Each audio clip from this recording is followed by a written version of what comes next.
Welcome to the Author Blurb podcast.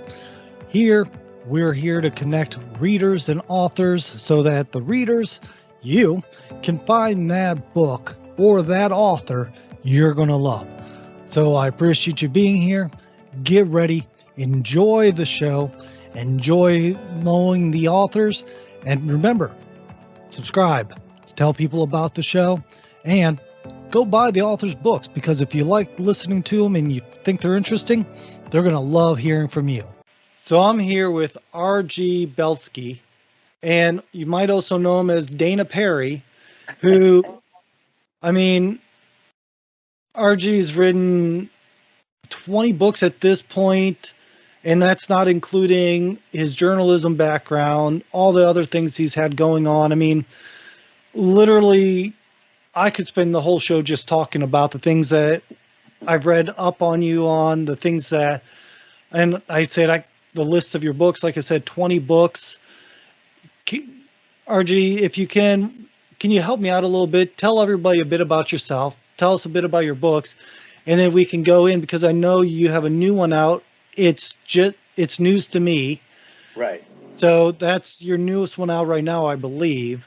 So. Right. Well, yeah. So I've had two careers, and both of them have been a lot of fun. One of which is as a journalist, and I spent most of my life as a working journalist here in New York City, where I live. I was metropolitan editor of the New York Post for a long time during the period when it was owned by Rupert Murdoch. Well, it's still owned by Rupert Murdoch, but his first time around, and it sold like 1 million copies. This is when people read newspapers all the time. So those were pretty wild, heady days. I spent another period as the news editor of Star Magazine, covering everything from O.J. Simpson trial to celebrities to political scandals. And that's when everybody got their celebrity news in the supermarket before the internet. So that was great. Then I wound up as managing editor of the New York Daily News, the longtime paper here in New York. And then I wound up my career with 6 years at NBC News. Well, NBC, first the local stations, then NBC News. So, I had a ball as a journalist. But even though, there were a lot of stories to do and I was very busy, I still was writing fiction. And, I stopped working as a journalist full time, I guess, in 2014. And I've published a lot of books since then. And people will say to me, like, oh, that's really nice. You stepped down from full time work and now you write books. And I'm like, no, I always wrote the books. I published my first novel, I think, in 1985. All right. And I published several more during the 90s. I had a series about another TV reporter. I had a couple standalone thrillers. And then since I left in 2004, so I left NBC in 2014, I've been, pouring it out. And the numbers get kind of staggering when I actually total them up. But I've now had 20 published books, 16 of them under my own name and 4 under the pen name of Dana Perry. The current one, the one that's out now, they're all out, but the most recent one is called It's News to Me.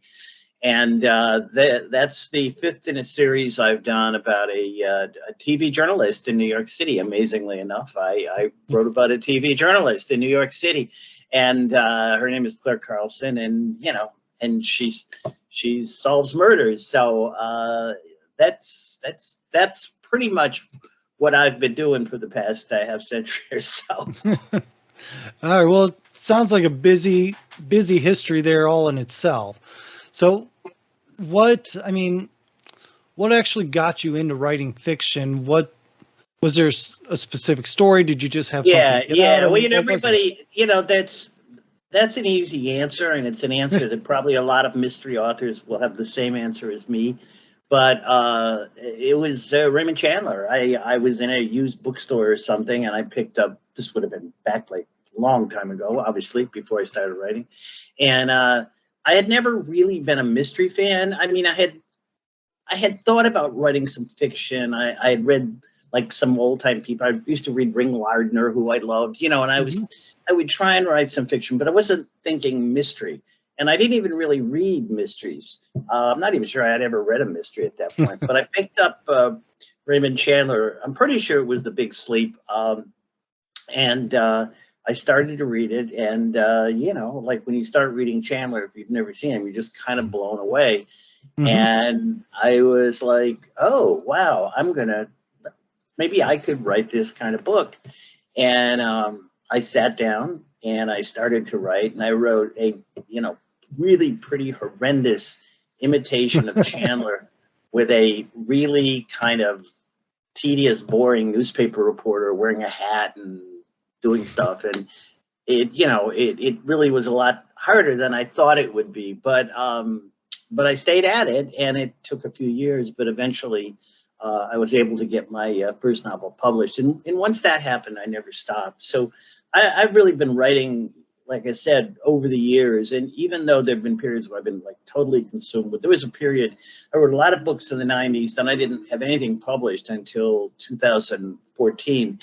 But I was working at the Daily News, I was working at NBC, but I was still writing. So I still had books. A lot of those books or versions of them have made their way into the published books now, because, I've always had a lot of material.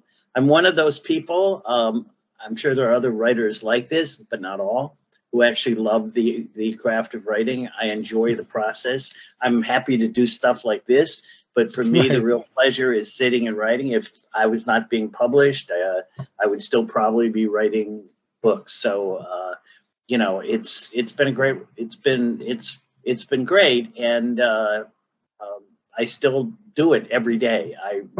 Every day I sit down and I write, and it's not painful. I mean, it's a little frustrating sometimes, but it's good.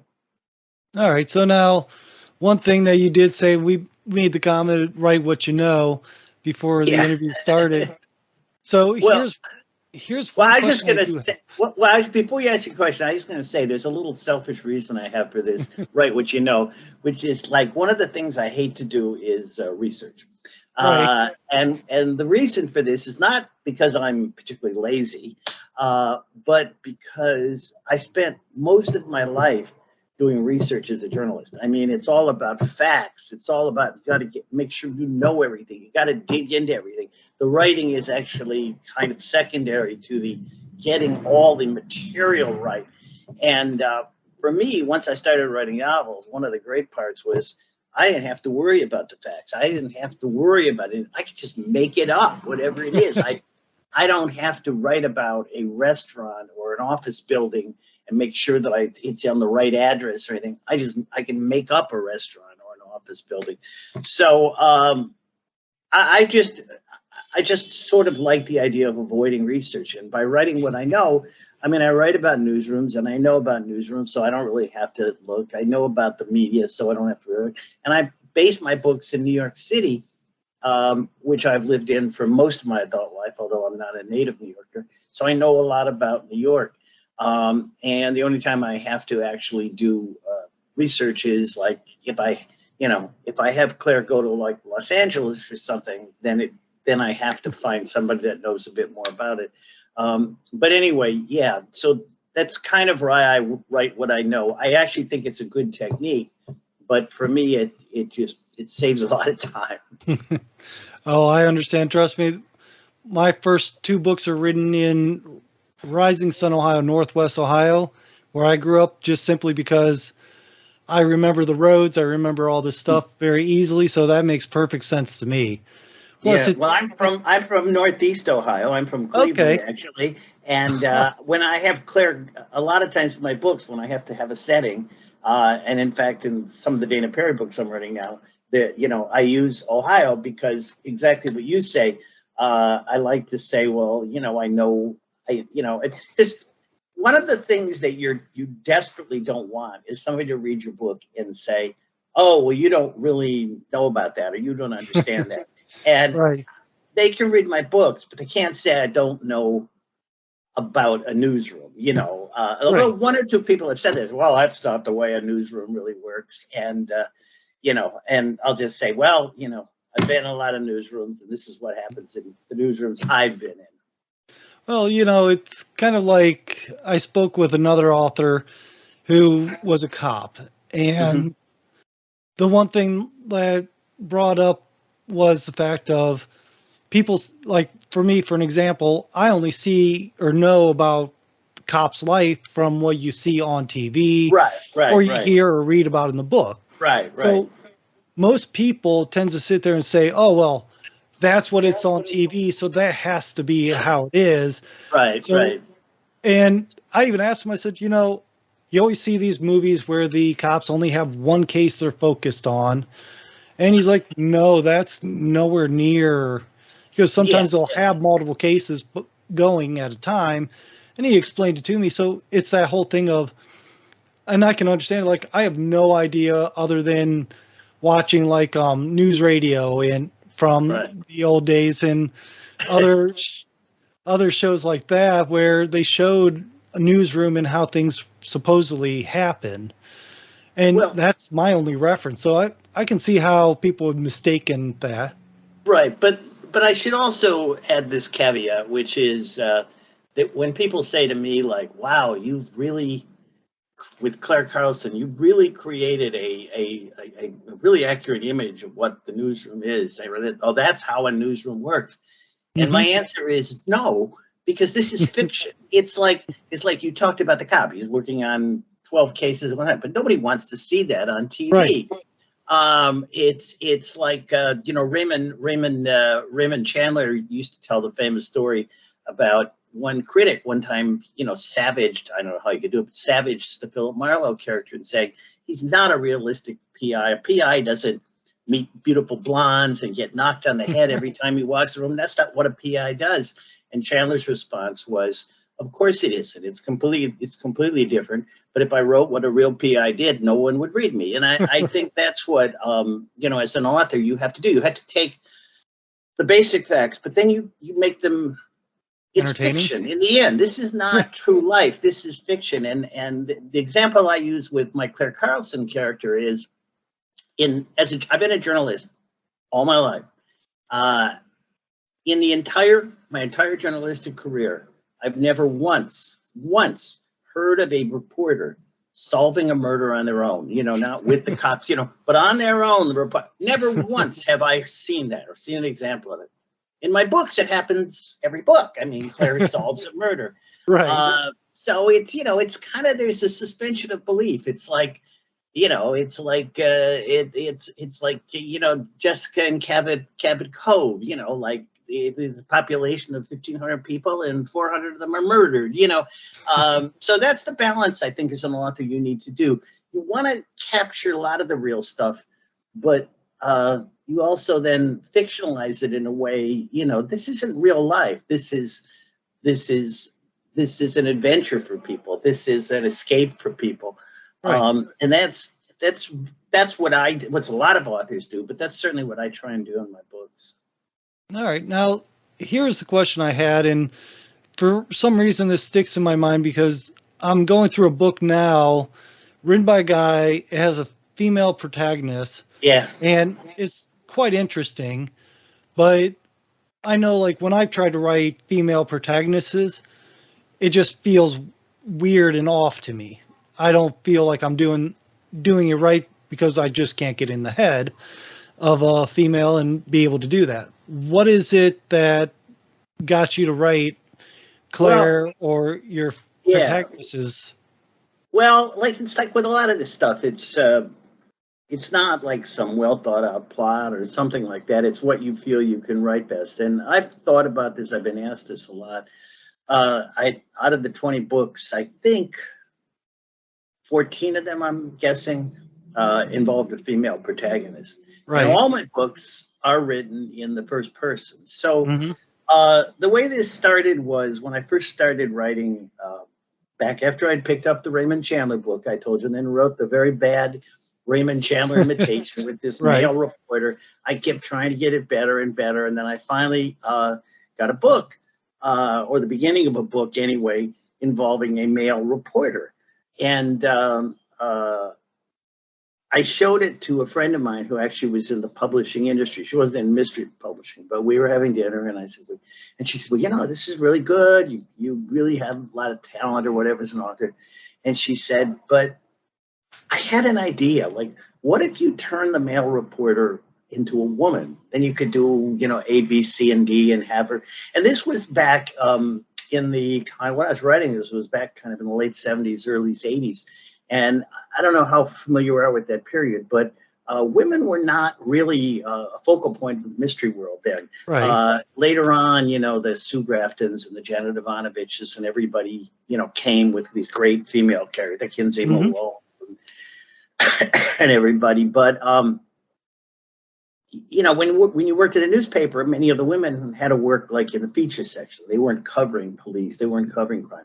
So it gave me the opportunity to not only have my character, whose name was Lucy Shannon, you know, solve mysteries, but also kind of fight at the system and make her way and be tough and all these things that we sort of take for granted now. So I wrote her as a woman, and it kind of made the book come alive, and the book got sold and everything. And then I wrote another series about a woman, and then I did a couple things with guys, but I've always been, I like writing the woman character. Fortunately, in general, most women have said, oh, you write women really well. I certainly, you know, try and ask questions of people, like women friends that I know. Every once in a while, will say something to me when she reads something of mine, like,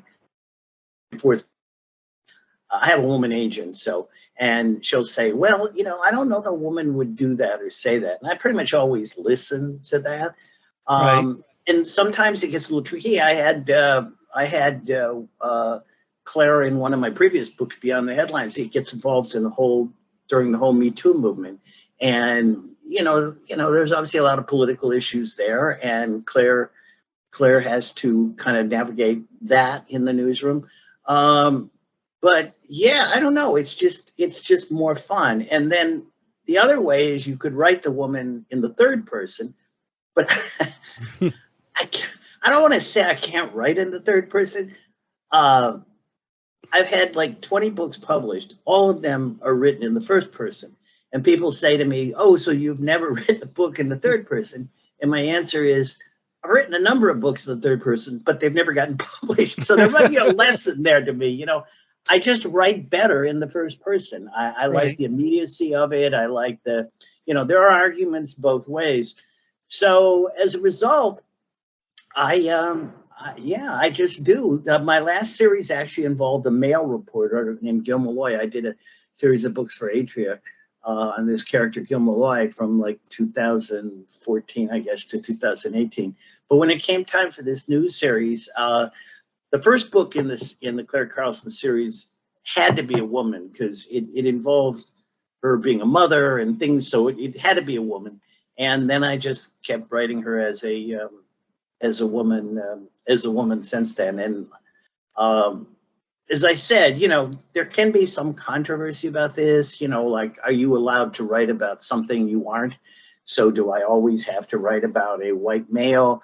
But you know, for me anyway, it's been the way to go.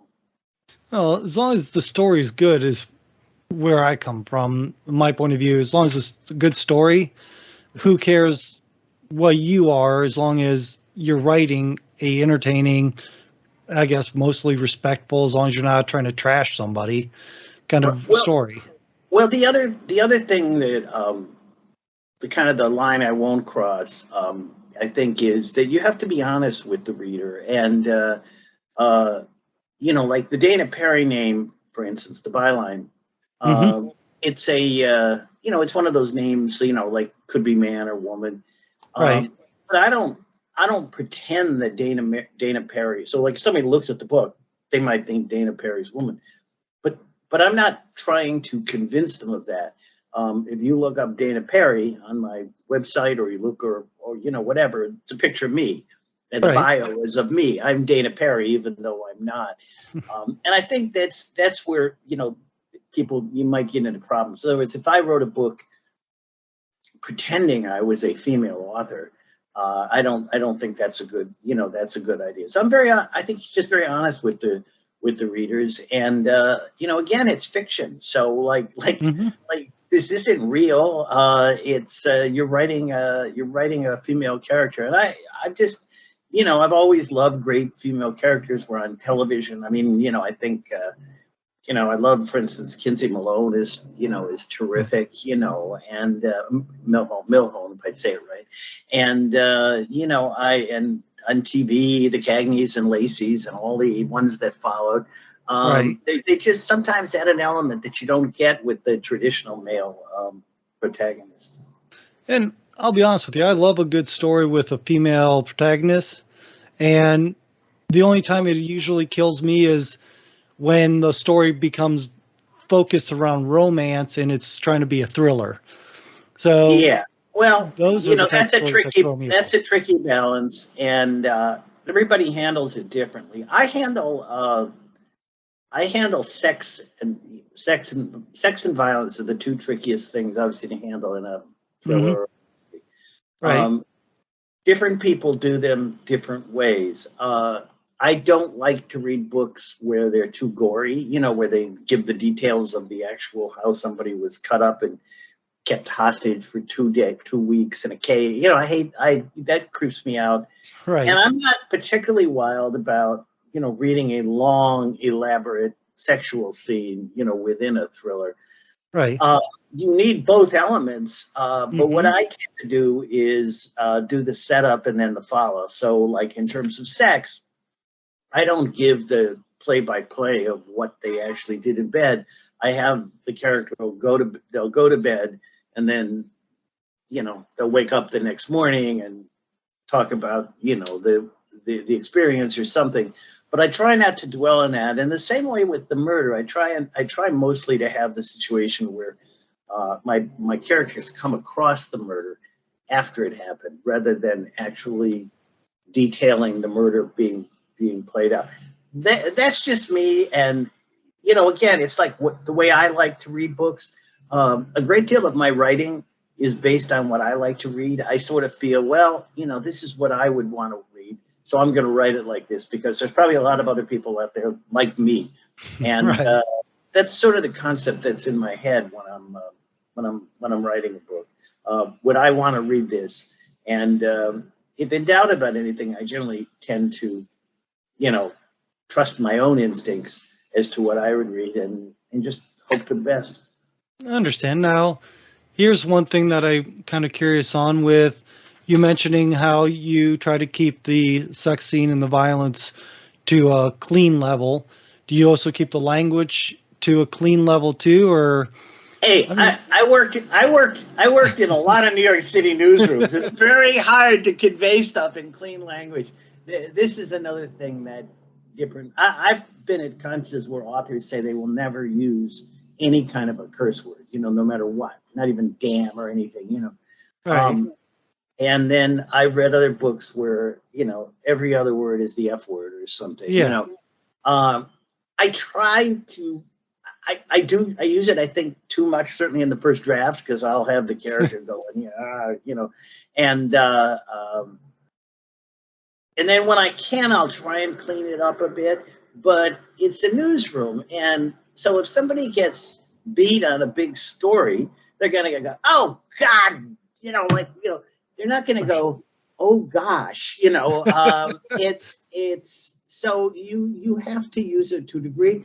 I think one of the things that's changed in that too, as I'm sure you're aware, is that it used to be that, you'd be watching TV shows and nobody could swear on TV. It's thing now. It's people say anything on TV. So the whole concept of what you can say, but I'm careful about not overusing it. So I do, but I don't. I think it's also it can be a little bit lazy for a writer to constantly go back to that when there's better ways of saying it. But having said that, you'll find a few 4-letter words in my copy. Yeah. And for me, cursing is not a bad thing, as long as, like you said, it's not every page is filled with a curse word, or it's almost like you're just trying to get a reaction, and Yeah. at a certain point, once in a while, it's like, oh, okay, it emphasizes it. Like you said, in the newsroom, like, believe me, I've worked in construction, I've worked in Right. dealt Right. with restaurants. If you don't hear a curse word on a daily 5 minute basis, then you're in the wrong place. Well, also, and I don't want to get in, I don't want to get into specifics because we all know what the Right. specifics are, but there are curse words and there are curse words, and some Yeah. are much worse than others. And there's a few that you kind of never really want to use. Right. Um, and then there are some that are much more common. But Hmm. there are people who get upset over, saying goddamn or so, the most, Right. innocuous kind of thing. And one of the things I've never really been 100% sure of if that affects like library sales, or not. I do know a lot of times when I've submitted a book for something, a contest or event, there'll be a line in there that said, "Does this contain, whatever foul language or something, or explicit sex scenes?" So there are people who are aware of it, but in our society today, where kind of anything goes, I Yeah. guess it's probably become less of an issue.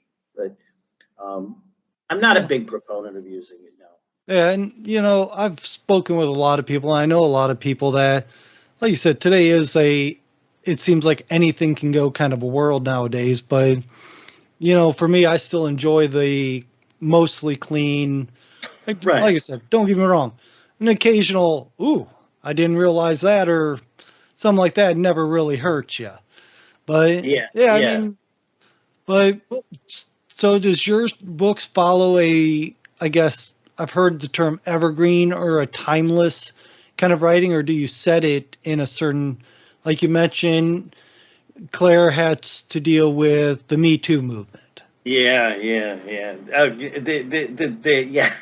I'm laughing because this is a real problem as an author. It's certainly been a real problem for me. My books are all set in present day, uh, Okay. but I do like not flashbacks, but like Claire will go back and look into something that was happening in the 70s or the the Vietnam, and Beyond the Headlines all involves a guy who had secrets from Vietnam, so she has to go back and look at Vietnam. But it's all happening from the present day. I wrote the first book I wrote when I started writing again in 2000. Well, when I started publishing in 2014, it's called The Kennedy Connection, and that involved a reporter who has to solve a lot of present day murders, and he decides the only way to do that is they're linked to the Kennedy connection. So he has to solve the Kennedy connection. So you have to go back to 1963. Having said that, all my books are present day, which creates a multitude of problems. Mhm. Uh, the most obvious one, and the one that a lot of authors struggle with, is COVID. Do you put COVID in your books? Right. I read, like a recent Michael Connelly book, and I think Michael Connelly's like the best mystery writer of our time. Hmm. And every other page, he's got people putting on masks and COVID, and it kind of bothered me. I mean, I'm not going to tell Michael Connelly what to do, but I wish he Right. hadn't done that. Um, COVID doesn't exist in my books, and the reason for that is that um, I just feel when people are reading my books, it's a fictional world. And in my fictional world, there is no COVID. So I don't have Claire like putting on masks and stuff like that. Does she get involved in other things? Well, I try not to get too involved in. Well, I try to get involved in politics. I mean, that's another Mhm. thing. Some really great writers will get involved in politics, Oh in yeah. their fictional book, and it always stops me. Hmm. Again, one of the writers that you asked me who started me writing, and beside Raymond Chandler, it was Stephen King. I went out, even though it's not mystery, I went out and read every Stephen King book, and I think he's like, he's incredible, a Right. huge fan. And he's still writing good books, and he writes thrillers as well as horror. But I was reading one of his recent books, which I love. But then every once in a while, because he's obviously, like many people, is a very anti Donald Trump person, and he'll throw in some political stuff about Trump. And that Right. stops me. You know, it's just, it doesn't have anything to do with what I believe or who I want president or anything. It's just like, okay, suddenly I'm not in the fictional world anymore. I'm in the real world. So that's the balance you have to do. Now, my biggest problem involves celebrity stuff, because all my books have, many of the books in the media, and because I have a celebrity background, involve references to celebrities. And so I'll have somebody being like, I'll have somebody make a comment like, you know, who does she think she is, Kim Kardashian or something like that. Right. I've tried to avoid it, but they're there. And the problem with doing that is you really date the book. So, first off, by the time you write a book, another book will come out in 18, won't come out till 18 months or whatever afterwards. Right. And that time, that celebrity might not even be on the thing. But also, if somebody goes back, it's just a little strange. I mean, going back to my Donald Trump thing, I wrote a book called South Street Confidential in 1989, and the opening involved Donald Trump, and people go like, "Oh, you know, Trump is, you know, everything." It's like, no, this was the Donald Trump in 1989, and it had him on some boat. It was like, you know, he was like the big wheeler dealer, Right. real estate man, and he was on, you know, like, you know, the TV shows and stuff. He was like a personality. He wasn't a politician. And a few years ago, HarperCollins actually reissued that as a paperback, but because of the nature of it, they didn't go back and re-edit it. They just reissued the hardcover. And, you know, and I'm reading it, and I'm opening, and it's this Donald Trump that no one knows. I mean, this is a different Donald Trump from Right. 35 years ago. So stuff like that can be a little bit embarrassing. But the biggest issue I have in terms of changing times and current affairs and staying up with times is the whole media, because as most people know, the media has changed dramatically, not necessarily for the best, but dramatically in recent years. Newspapers, as we know them, most of them have pretty much died, or people stop reading them. People Right. get all their news online. TV coverage is totally changed because we have so many cable news networks and everything. Magazines, print magazines, all the great print magazines like Time and Newsweek and People have pretty much, they're still there, but they're kind of like just a shell of what they were, and anything they are, they're online. So all this is happening. And so how do you do this in the book? Now, in my other original books, you know, the reporter would, like, you know, the classic, would go to the payphone and call the story in. Well, now you've got to get involved in things like, oh, they'll tweet it out, or they'll live stream something from the scene, you know. And the trick that I've found is you have to capture a little bit of that, but don't dwell on it. So I don't want to give my reader like a lecture on media techniques in the year 2023 and how they differ. So obviously Claire doesn't run to a payphone. Obviously Claire might tweet something, but I try not to make it too in-depth. And one of the reasons for that is simply that, again, by the time the book comes out, what I have her doing could be passé. I mean, you know, she could be doing something, and then 18 months later, you're like, well, no, what is that? That doesn't, that doesn't exist anymore. I mean, I live right down the street from BuzzFeed. BuzzFeed was one of the hottest news websites around for a few years ago. It just went out of business, you know. So if I had her talking to BuzzFeed, then it would be really weird in a book that came out next year. So these are all the things when you're writing a book. I think that it's a lot easier if you set the book in another time period. Sue Grafton, I thought, had a brilliant ploy, because all the Kinsey Millhone books, they started they were set in the 80s. So she didn't have to, worry about Google or anything. Her characters still used telephones, and there were, 3 networks and things like that. So, that's one way to go.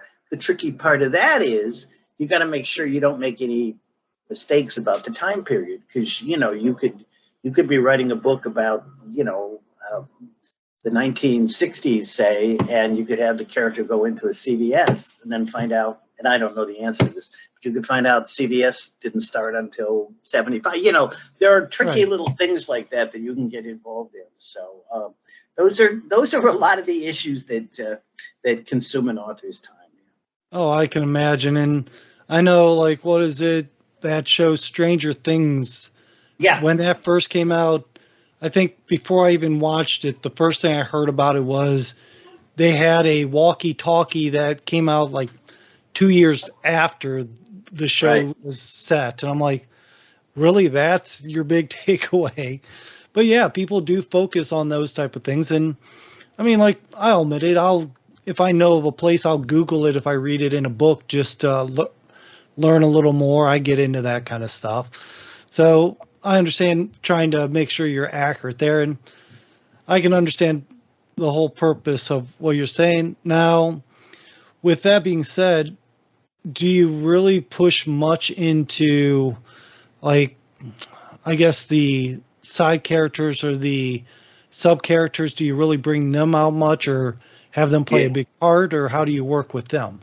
Yeah, that's one of the most important and challenging parts of a book. Obviously, your main character is the main character, Right. But they don't work in a vacuum. And Right. in all my books, I like in Claire's book, she has she always has like a boss. She has co-workers in the newsroom, and she has a best friend. She also has some ex-husbands that she has relations. So I have like a group of people around her. The trick is to make them not to make them interesting, Right. and so they all have to have some kind of quirk or characteristics or something. You don't want, so like Claire has a best friend. So Claire, I describe Claire basically as she's like a terrific journalist and she's great at her job, but her rest of her life is like a train wreck. I mean, she's been divorced 3 times. She gets involved in really bad decisions with men. Her personal life is just a nightmare. So her best friend is the exact opposite. Her best friend is this successful woman lawyer who's has kids and a family and has her life together. And, I did that specifically because I wanted her to be the opposite of Claire. And the two are friends because they are sort of opposites. Okay. And it's the same thing with people in her newsroom. There are some really crazy people in her newsroom. You want to have and I'm dating myself here in terms of the TV reference, but you want to have like a Ted Knight or somebody from the Mary Tyler Moore Show. You want to have like a really weird, offbeat guy. Right. You don't want to just have like normal people or news radio. Like all these shows, they always had characters. So you want to work at that. The other thing that's tricky as an author, and you got to make them sound different, so like when you're writing, you have a certain cadence to the way that somebody talks. So Claire talks in a certain way. One of the greatest compliments I've ever had is people have said to me, your characters, including your character, your main character, like Claire, she sounds like you, like she talks the way you talk. And I take that, like I say, as a good thing, because I'm basically putting my voice into her. And like everything, the self-deprecating tone, the jokes, everything, they say, that's you, man, But when you're writing the other characters, you can't have them all like Claire. So you've got to have different voices. You've got to have them speak in a different way, in a way that even if you're not doing, James said or Alice said, that the reader will probably figure out who the character is based on what they're saying and how they're saying it. So the answer to your question is yes. That's no book can exist on a single character, no matter how great that character is. Right. So coming up with the side characters, and also coming up with the bad guy, the villain, which is also the other part of writing a book, which is you got to make the villain, you got to make the bad guy you got to make him interesting. You got to make him formidable. So he's a real challenge for Claire, but he also has to be complex. He has to be interesting. So all those things are, what when I'm sitting down to write a book, these are all the things that I'm trying to work out. It's not easy sometimes. Not easy. Yeah. I understand. Now, mentioning about the villains. Right. So like for me, I do really enjoy a good villain that you kind of love to hate kind of a thing. Right. What are your villains really like? Are they like just in the shadows? You don't really know who they are until the end? Yeah. Is it kind of you're trying to guess who they are? Or...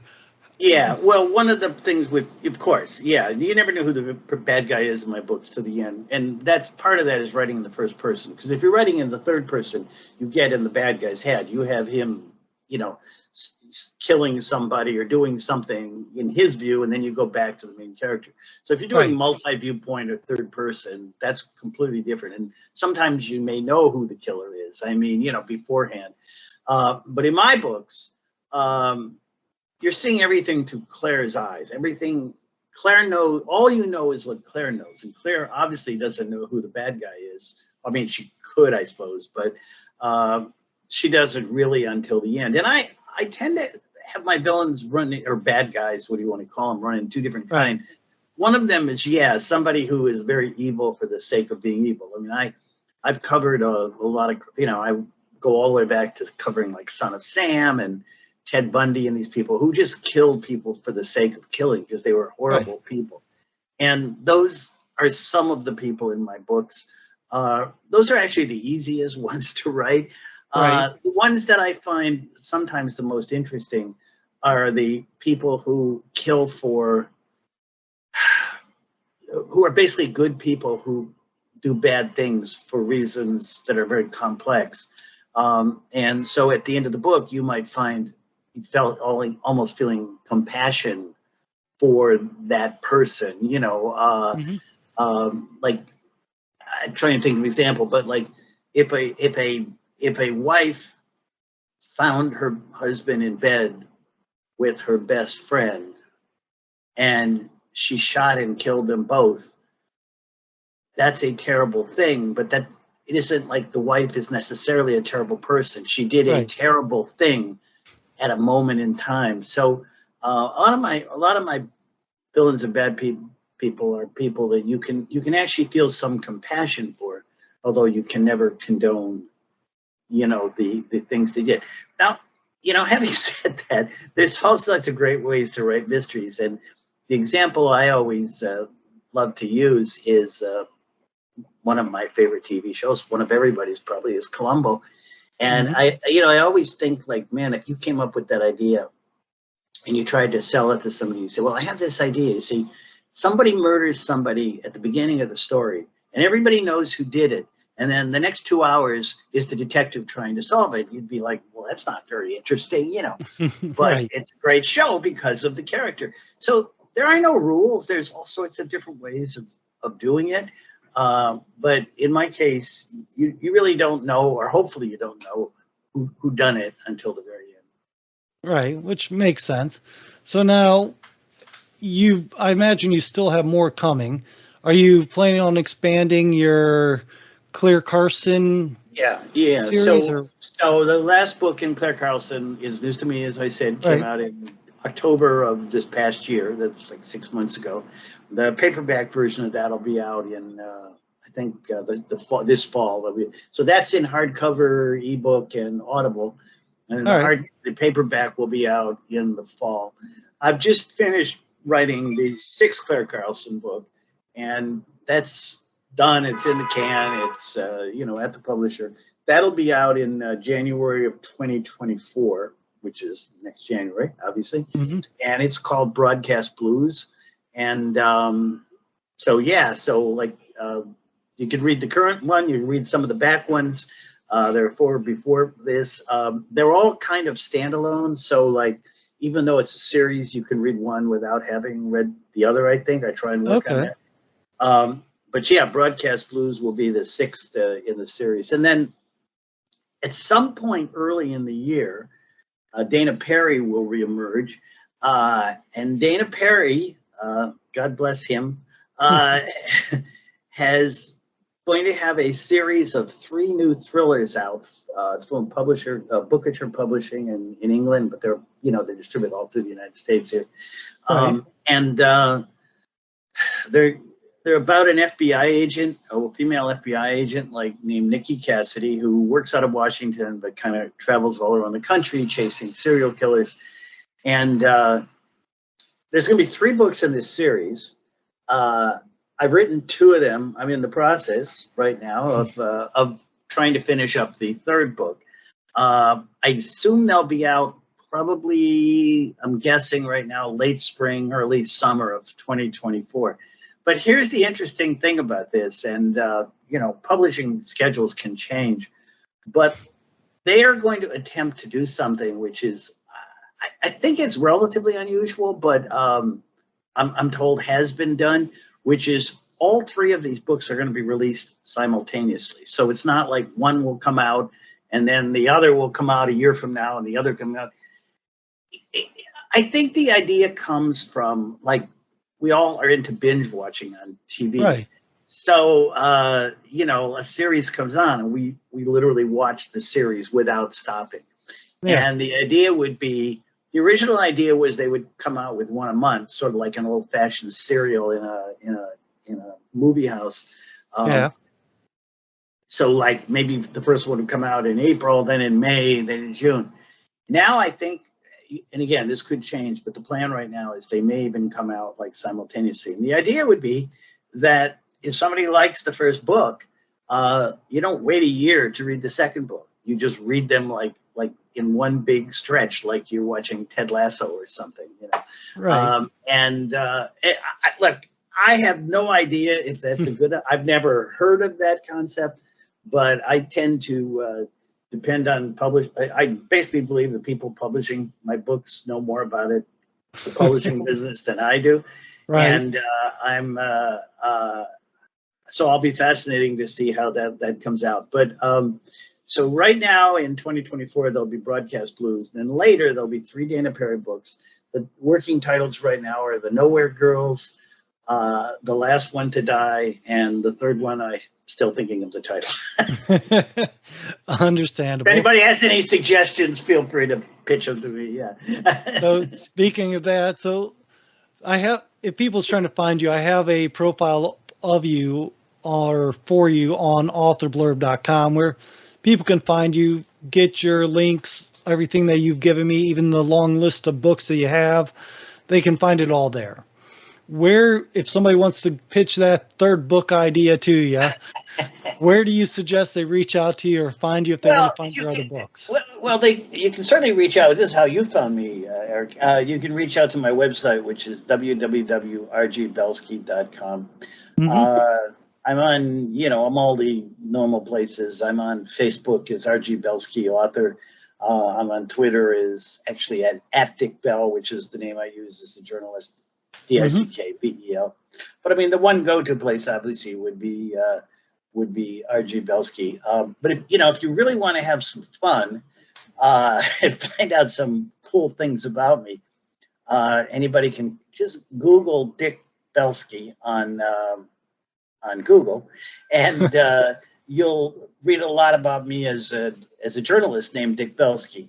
And I always say the funniest thing about that, I was in the business for a lot of years and did a lot of things, covered everything from Son of Sam to OJ to Clinton political scandals to current day stuff. I did at NBC, but pretty much everything that's on the majority of stuff you'll find about me on Google has to do with the infamous, however you want to say it, New York Post headline, headless body and topless bar.